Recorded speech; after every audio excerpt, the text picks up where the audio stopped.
Saviez-vous que vous pourriez raccourcir votre vie sans même le savoir? La plupart d'entre nous pensent que le vieillissement est quelque chose qui échappe à notre contrôle, quelque chose d'inscrit dans notre ADN et scellé par le temps. Mais la vérité est que la façon dont nous vieillissons et la durée de notre vie dépendent davantage de nos habitudes quotidiennes que nous ne voulons l'admettre. En fait, beaucoup de gens réduisent, sans le savoir, de précieuses années de leur vie par des choix qui semblent anodins et sans conséquences sur le moment. Ce ne sont pas juste de mauvaises habitudes, ce sont des voleurs silencieux qui nous privent lentement de vitalité, de clarté et de temps. Et voici le problème. La plupart d'entre elles ne se manifestent pas de manière spectaculaire. Il n'y a pas de sirène d'alarme, pas de douleur, pas de moment qui fait la une des journaux. Mais au fil des ans, elles s'accumulent tranquillement jusqu'à ce que les dégâts soient difficiles à inverser. Dans cette vidéo, nous allons examiner de près 5 habitudes qui peuvent considérablement raccourcir votre espérance de vie, et nous gardons la plus surprenante pour la fin. Vous pourriez en reconnaître certaines chez vous ou chez quelqu'un que vous aimez, et si c'est le cas, ne vous découragez pas. Le but de cette vidéo n'est pas de vous effrayer, mais de jeter une douce lumière sur des schémas que nous ignorons souvent et de proposer des étapes simples et réalistes pour inverser la tendance. Alors, si vous êtes quelqu'un qui veut protéger son esprit, son corps et son temps sur cette terre peut-être, ou si vous voulez simplement vous sentir mieux en vieillissant, alors restez avec nous. Ce pourrait être les 10 minutes les plus précieuses que vous passerez aujourd'hui. Maintenant, commençons. Numéro 1. La privation chronique de sommeil. Il y a quelque chose de presque noble à rester occupé, à surmonter la fatigue et à accomplir des tâches, peu importe à quel point vous vous sentez fatigué. Mais voici ce que beaucoup de gens ne réalisent pas. Réduire régulièrement votre temps de sommeil, c'est comme faire fonctionner votre corps sur du temps emprunté et avec des intérêts élevés. Le sommeil n'est pas seulement du repos, c'est de la réparation. C'est le moment où votre cerveau élimine les déchets, où votre cœur ralentit pour récupérer et où vos cellules effectuent leur entretien nocturne. Rognez sur le sommeil, même d'1 heure ou 2 par nuit, nuit à votre clarté mentale, à votre système immunitaire et à la santé de votre cœur. Avec le temps, cela peut augmenter votre risque d'AVC, de perte de mémoire, de diabète et même de décès précoce. Le problème, c'est que la privation de sommeil donne rarement l'impression d'être urgente. Vous pourriez vous sentir un peu dans le brouillard, un peu plus irritable, mais vous pouvez toujours fonctionner. C'est ce qui la rend si dangereuse. Elle vous donne l'illusion de la normalité, pendant que votre corps s'effondre silencieusement en dessous. Voyez-vous, le sommeil est le moment où votre cerveau consolide les souvenirs et élimine les déchets qui s'accumulent pendant la journée. Sans une quantité suffisante, ces toxines s'accumulent, affectant non seulement votre esprit, mais aussi votre humeur et votre prise de décision. Vous commencez à vous énerver contre vos proches, à oublier des rendez-vous ou à avoir du mal à vous concentrer. Les jours se confondent. Vous devenez réactif au lieu d'être réfléchi. Maintenant, parlons de David, un directeur d'école à la retraite de 72 ans qui se vantait de s'en sortir avec 5 heures de sommeil. Il pensait que cela lui donnait plus de temps pour profiter de ses passe-temps, rester actif et voir ses amis. Mais au moment où il a atteint le milieu de la soixantaine, il a remarqué un déclin constant de son équilibre, de sa mémoire et de son humeur. Après une visite chez son médecin, il a été choqué d'apprendre comment sa privation chronique de sommeil accélérait le processus de vieillissement. Une fois qu'il a fait du sommeil une priorité, en établissant une routine de relaxation, en évitant les écrans avant de se coucher et en respectant un horaire il s'est senti plus vif et plus calme en quelques semaines. Ses relations se sont améliorées, il s'est senti rajeuni de 10 ans. Et il a réalisé que la vraie liberté ne vient pas du fait d'en faire plus, mais d'honorer ce dont votre corps a vraiment besoin. Si vous avez traité le sommeil comme un luxe optionnel, il est temps de reconsidérer. Le repos n'est pas une pause dans la vie, c'est son fondement. Numéro 2. Le stress constant de faible intensité. Certaines personnes pensent que si elles n'ont pas de crise de panique ou ne fondent pas en larmes, elles gèrent bien le stress. Mais le stress n'est pas toujours bruyant. En fait, le type le plus dangereux est souvent le plus silencieux. Celui qui murmure juste sous la surface, jour après jour, vous usant sans même que vous vous en rendiez compte. Ce sont les petites choses. S'inquiéter pour les finances, se sentir peu apprécié, ruminer du ressentiment ou traverser l'épuisement avec un sourire forcé. Ce lent épuisement de la tension émotionnelle n'affecte pas seulement votre humeur. Il inonde votre système de cortisol, enflamme vos vaisseaux sanguins, augmente votre tension artérielle et affaiblit votre réponse immunitaire. C'est ainsi que le stress devient un contributeur silencieux aux maladies cardiaques, aux troubles auto-immunes et même à certains cancers. Vous ne le sentez peut-être pas s'accumuler. Mais votre corps, si. Lorsque vos épaules restent tendues, votre estomac noué et que votre respiration ne s'approfondit jamais vraiment, c'est votre corps coincé en mode survie. Avec le temps, vos systèmes deviennent moins efficaces. Votre digestion en souffre, votre sommeil devient agité et votre cerveau reste branché alors qu'il devrait être calme. Vous commencez à vous emporter contre les gens que vous aimez. Vous oubliez où vous avez mis vos clés. Vous vous sentez fatigué mais agité, présent mais pas vraiment là. C'est comme traverser la vie avec un manteau lourd que vous avez oublié que vous portiez. Et ça ne disparaît pas avec un week-end de congé. Ça reste parce que la source n'est pas toujours évidente, et souvent, c'est un poids émotionnel que vous portez depuis des années. Laissez-moi vous parler de Linda, une veuve de 68 ans qui s'est maintenue occupée après le décès de son mari. Elle faisait du bénévolat, aidait avec ses petits-enfants, allait à l'église et avait toujours le sourire. Mais sous tout cela, elle portait un deuil silencieux, des inquiétudes tacites concernant sa santé et le sentiment lancinant qu'elle n'avait jamais le temps de respirer. Ce n'est que lors d'un contrôle de routine qui a montré des signes précoces de problèmes cardiaques que son médecin a suggéré d'examiner de plus près ses niveaux de stress. Linda a commencé à pratiquer 10 minutes de méditation quotidienne, à tenir un journal le soir et à dire non aux tâches qu'elle ne voulait pas vraiment faire. À sa surprise, son énergie s'est améliorée, ses relations semblaient plus honnêtes et sa santé s'est stabilisée. Le poids n'a pas disparu du jour au lendemain, mais elle a cessé de le porter seule. Gérer le stress ne consiste pas à devenir insensible. Il s'agit de créer de l'espace pour ressentir, pour traiter et pour se reposer. Parfois, cela signifie demander de l'aide.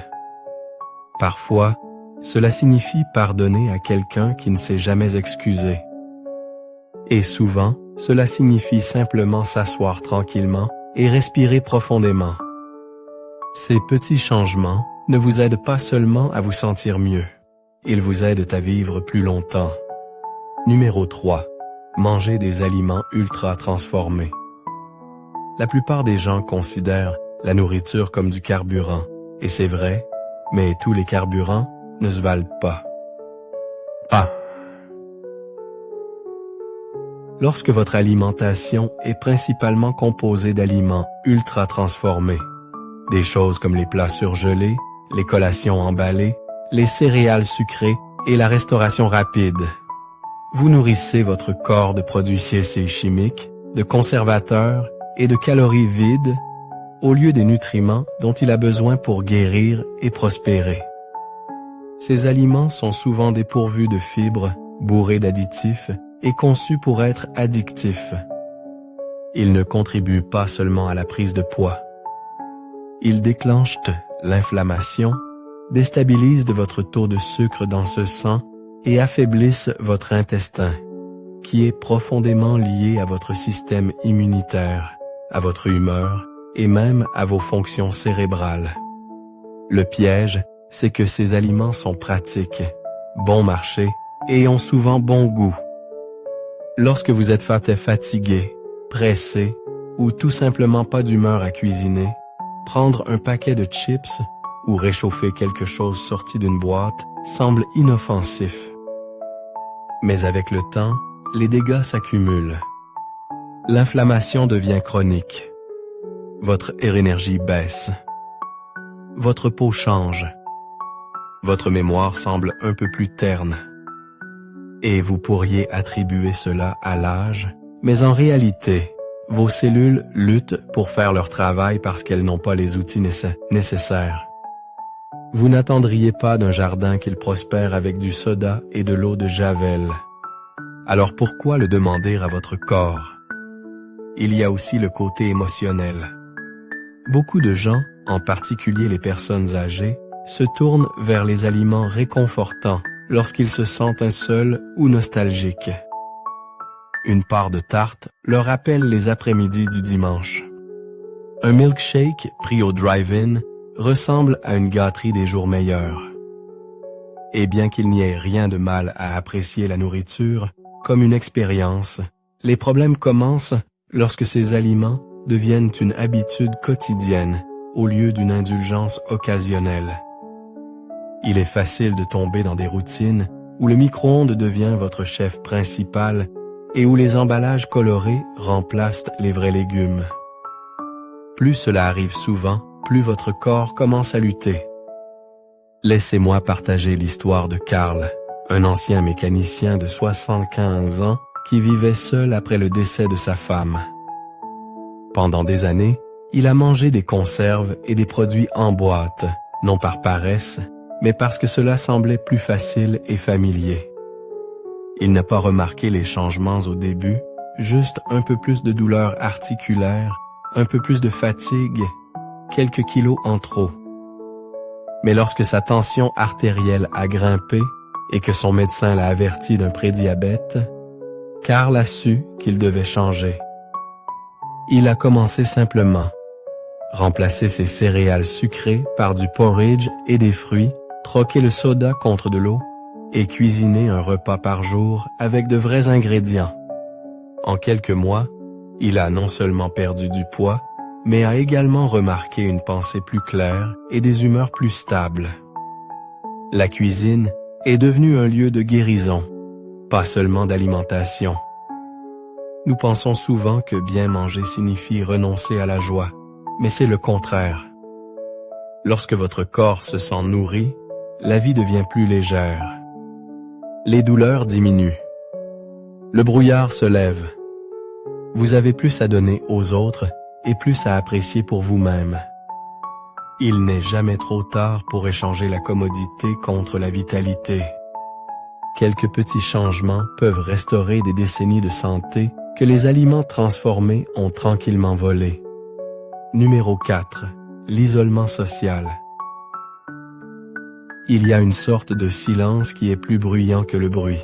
Celui qui remplit une maison quand personne n'a appelé depuis des jours, quand le dîner est mangé seul et quand le rire devient un souvenir au lieu d'un son. L'isolement social n'affecte pas seulement votre humeur. Il prive lentement votre corps et votre esprit de la connexion pour laquelle les humains sont faits. Des études ont montré que la solitude peut être aussi nocive pour votre santé que le tabagisme ou l'obésité. Elle augmente votre risque de maladie cardiaque, de déclin cognitif et de décès précoce.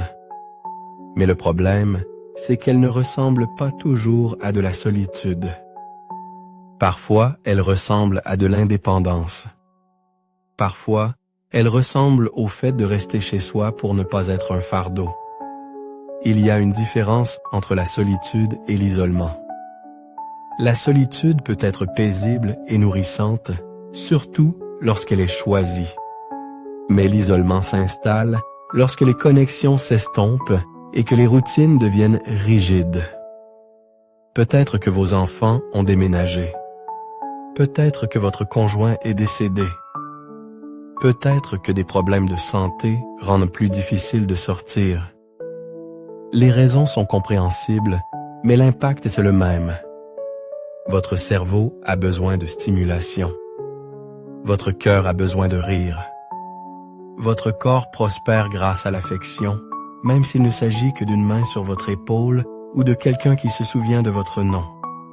Parlons d'Éléanore, une femme de 80 ans qui a vécu dans la même maison pendant plus de 50 ans. Après le décès de son mari et la diminution de ses amis, elle passait la plupart de ses journées devant la télévision. Elle se disait qu'elle allait bien, qu'elle aimait le calme, mais au fond, la conversation lui manquait. Le fait d'être utile lui manquait. Son médecin a remarqué des changements, une élocution plus lente, plus de confusion et des signes de dépression. Sur l'insistance de sa fille, Eleanor a commencé à fréquenter un centre local pour personnes âgées une fois par semaine. Au début, elle a résisté. Elle ne voulait pas être vue comme quelqu'un qui avait besoin d'aide. Mais une fois qu'elle a commencé à y aller, tout a changé. Elle s'est fait de nouveaux amis. Elle a ri à nouveau. Son énergie est revenue. Elle s'est sentie elle-même. Voici la vérité. Les relations sont un remède. La communauté est aussi vitale que les vitamines. Et être vu, entendu et aimé ajoute des années non seulement à votre vie, mais aussi à votre esprit. Vous n'avez pas besoin de dizaines d'amis ou d'une compagnie constante. Juste une personne qui connaît votre histoire et se soucie de votre journée peut faire toute la différence. Si vous vous êtes éloigné des gens, que ce soit par fierté, par habitude ou par peur, il n'est jamais trop tard pour tendre la main. Appelez quelqu'un. Écrivez une lettre. Invitez un voisin à prendre un café. Ouvrez la porte à la connexion. Parce que le cœur, tout comme le corps, a besoin de soins réguliers et il guérit plus vite en présence des autres. Numéro 5. Toujours se retenir. Émotion ou urine. Celui-ci pourrait vous surprendre, non seulement parce qu'on en parle rarement, mais parce qu'il affecte plus de gens que vous ne pourriez le penser. Beaucoup de gens, surtout en vieillissant, prennent l'habitude de se retenir. Et je ne parle pas seulement de leurs émotions. Je parle littéralement de retenir leur urine, souvent parce qu'ils ne veulent pas déranger, ou qu'ils pensent pouvoir attendre un peu plus longtemps, ou peut-être que les toilettes publiques les mettent mal à l'aise. Avec le temps, cependant, cette habitude exerce une pression sérieuse sur la vessie et les reins, augmente le risque d'infection urinaire et peut même contribuer à des dommages à long terme des muscles du plancher pelvien. Ce qui semble être un inconvénient mineur s'accumule, surtout lorsqu'il est combiné aux changements liés à l'âge dans la santé urinaire. Mais le côté émotionnel de cette habitude pourrait être encore plus dommageable. Refouler ses sentiments, que ce soit le chagrin, la frustration, la tristesse ou même la joie, peut créer une sorte de tension intérieure qui ne disparaît pas d'elle-même. Tout comme la pression s'accumule dans un ballon, les émotions qui ne sont pas exprimées trouvent d'autres moyens de faire surface, peut-être par des douleurs chroniques, des problèmes digestifs, de l'anxiété ou des problèmes de sommeil. Le corps humain est sage et il cherche toujours à se libérer. Si vous ne lui donnez pas l'espace de parler, il chuchotera à travers les symptômes et, finalement, ces chuchotements deviendront plus forts. Laissez-moi vous parler de Walter, un homme de 76 ans qui se targuait de ne jamais se plaindre. Il avait grandi en croyant que la vraie force signifiait rester silencieux, ne pas accabler les autres et surmonter les difficultés. Pendant des années, Il a surmonté des maux de dos, ignoré les signes de dépression après sa retraite, et même évité les pauses toilettes lors de longues sorties parce qu'il ne voulait pas paraître faible. Finalement, la combinaison de la contrainte physique et de la suppression émotionnelle a conduit à une hospitalisation pour une infection urinaire sévère et des symptômes de dépression clinique. Ce n'est que pendant sa convalescence que Walter a commencé à comprendre. Il n'y a aucune bravoure à prétendre que vous allez bien, quand ce n'est pas le cas. La vraie force réside dans l'écoute de votre corps et le respect de vos limites. Il y a un vieux dicton, ce à quoi vous résistez persiste. Et c'est particulièrement vrai quand il s'agit de votre santé. Ignorer les signaux, que ce soit une vessie pleine ou un cœur lourd, ne vous rend pas plus fort. Cela vous rend plus vulnérable. Apprendre à vous excuser pour une pause toilette, ou à dire à quelqu'un ce que vous ressentez vraiment, ou à pleurer quand vous en avez besoin, ce n'est pas de la faiblesse. C'est de la sagesse. C'est le genre de respect de soi qui ajoute des années à votre vie et de la vie à vos années. Alors, prenez ceci comme une douce invitation. La prochaine fois que votre corps ou votre cœur dit « J'ai besoin d'une pause », écoutez. Éloignez-vous. Exprimez-vous. Lâchez prise. Ce que vous libérez aujourd'hui pourrait être la chose même qui vous guérit demain. Réflexion finale. Les habitudes dont nous avons parlé aujourd'hui ne sont pas toujours bruyantes ou évidentes. Elles ne font pas les gros titres. Elles ne se manifestent pas avec des gyrophares rouges. Mais elles comptent. Elles façonnent la façon dont nous vieillissons, la façon dont nous nous sentons, et finalement, combien de temps nous passons avec les gens que nous aimons et à faire les choses qui comptent le plus. La bonne nouvelle est la suivante. Il n'est jamais trop tard pour changer. Vous n'avez pas besoin de devenir une personne différente du jour au lendemain.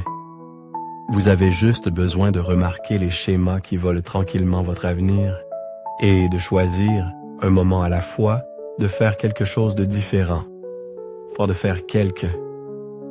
Peut-être que cela signifie se coucher 30 minutes plus tôt. Peut-être que cela signifie appeler quelqu'un qui vous manque. Peut-être que c'est troquer un dîner surgelé contre quelque chose de frais, ou se laisser pleurer pour la première fois depuis longtemps.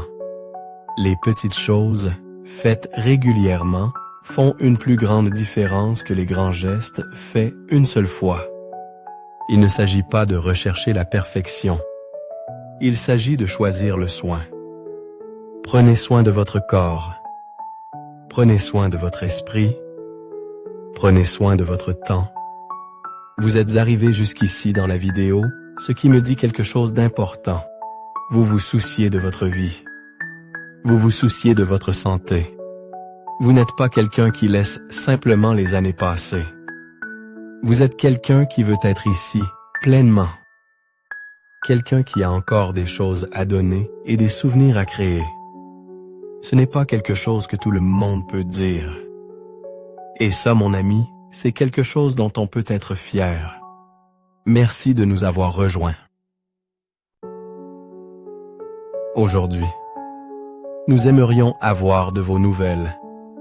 Laissez un commentaire ci-dessous et partagez une chose que vous avez apprise aujourd'hui et comment vous prévoyez de l'utiliser dans votre vie.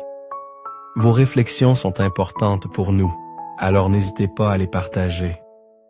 Lire vos commentaires nous motive et nous encourage grandement. Merci d'avoir regardé et nous avons hâte de vous retrouver dans la prochaine vidéo.